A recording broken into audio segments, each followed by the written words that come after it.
बंगाल हिंसा पर आचार्य प्रमोद का हमला, बोले टीएमसी की उल्टी गिनती शुरू। पश्चिम बंगाल में टीएमसी नेताओं पर हुए हमलों को आचार्य प्रमोद कृष्णम ने हिंदू पर अत्याचार का नतीजा बताते हुए कहा कि अब टीएमसी का समापन समारोह करीब है। साथ ही उन्होंने वंदे मातरम का विरोध करने वालों को घेरते हुए कहा कि जिनका दिल पाकिस्तान और तालिबान के लिए धड़कता है वो कभी राष्ट्रगीत नहीं गा सकते। यूपी में झमाझम बारिश से बदला मौसम का मिजाज, लखनऊ समेत 65 जिले भीगे। उत्तर प्रदेश में हुई झमाझम बारिश के बाद मौसम का मिजाज पूरी तरह बदल गया है और तापमान में भारी गिरावट दर्ज की गई है। मौसम विभाग ने आज भी लखनऊ समेत सूबे के 65 से ज्यादा जिलों में बारिश का अलर्ट जारी किया है। गुरुग्राम से प्रयागराज जा रहे परिवार के साथ हादसा, मची चीख पुकार। आगरा लखनऊ एक्सप्रेसवे पर फतेहाबाद क्षेत्र में ड्राइवर को नींद की झपकी आने से एक तेज रफ्तार कार अनियंत्रित होकर डिवाइडर से टकरा गई।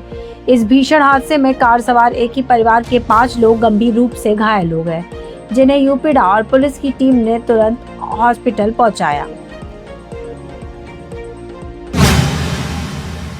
इमाम के फर्जीवाड़ा में पुलिस की एंट्री, कई सफेद पोशों के नकाब उतरना तय। संभल में जामा मस्जिद के शहर इमाम आफ्ताब हुसैन और उनके भाई पर राजस्व कर्मियों के साथ मिलकर 5 करोड़ की सरकारी जमीन को फर्जी दस्तावेजों के जरिए हड़पने और उसे वक्फ संपत्ति घोषित कराने का मुकदमा दर्ज हुआ है।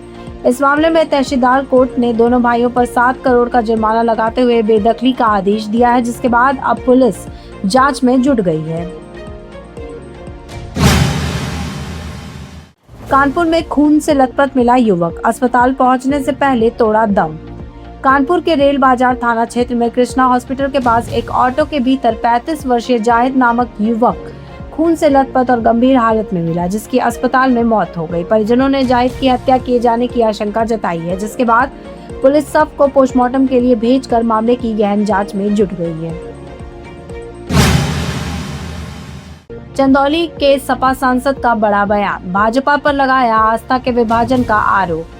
चंदौली से सपा सांसद वीरेंद्र सिंह ने भाजपा पर देवताओं और आस्था को बांटने का आरोप लगाते हुए उन्हें ढपोरशाखी बताया है। उन्होंने कहा है कि कुछ लोग देवताओं को छप्पन भोग चढ़ाते हैं, जबकि गरीब भगवान शिव को भांग धतूरा, साथ ही पेट्रोल गैस की महंगाई और जातीय राजनीति को लेकर सरकार को पूरी तरह फेल भी बताया है।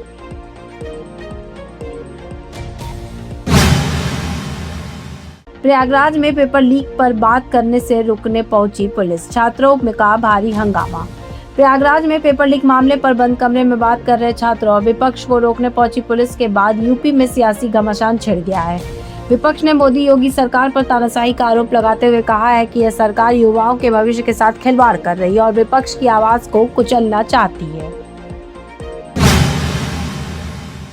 गाजियाबाद के लोनी और खेड़ा में पुलिस का विशेष अभियान, कापे बदमाश। गाजियाबाद के लोनी और खोड़ा क्षेत्र में कानून व्यवस्था मजबूत करने के लिए 4 एसपी की निगरानी में अपराधियों के खिलाफ विशेष चेकिंग और सत्यापन अभियान शुरू किया गया है। साथ ही लोनी के गनौल गांव में हुए सनसनीखेज अपहरण और मर्डर केस का खुलासा करने के लिए पुलिस की 6 टीमें लगातार छापेमारी कर रही हैं। उन्नाव में पंचायत सहायकों का महाप्रदर्शन, 6,000 से सीधे 30,000 मानदेय की मांग। उन्नाव में सैकड़ों पंचायत सहायकों ने मानदेय को 6,000 से बढ़ाकर 30,000 रुपए करने और संविदा व्यवस्था खत्म कर स्थायी नीति बनाने की मांग को लेकर सड़कों पर उतरकर प्रदर्शन किया। मुख्यमंत्री को संबोधित 5 सूत्रीय ज्ञापन डीएमओ को सौंपते हुए उन्होंने चेतावनी दी है कि यदि मांगे पूरी नहीं हुई तो 15 जून 2026 को लखनऊ के इको गार्डन में बड़ा धरना प्रदर्शन किया जाएगा। पैसे वापस मांगने पर फौजी के घर में घुसकर मारपीट, दबंगों ने दी जान से मारने की धमकी। मैनपुर में सेना के एक जवान ने जिला पंचायत सदस्य शुभम सिंह पर दोस्ती का फायदा उठाकर गाड़ी और पैसे हड़पने और मांगने पर घर में घुसकर मारपीट करने का गंभीर आरोप लगाया है। पीड़ित जवान की शिकायत पर संज्ञान लेते हुए एसपी ने शहर कोतवाल को पूरे मामले की निष्पक्ष जांच पर सख्त कानूनी कार्रवाई करने के निर्देश दिए हैं।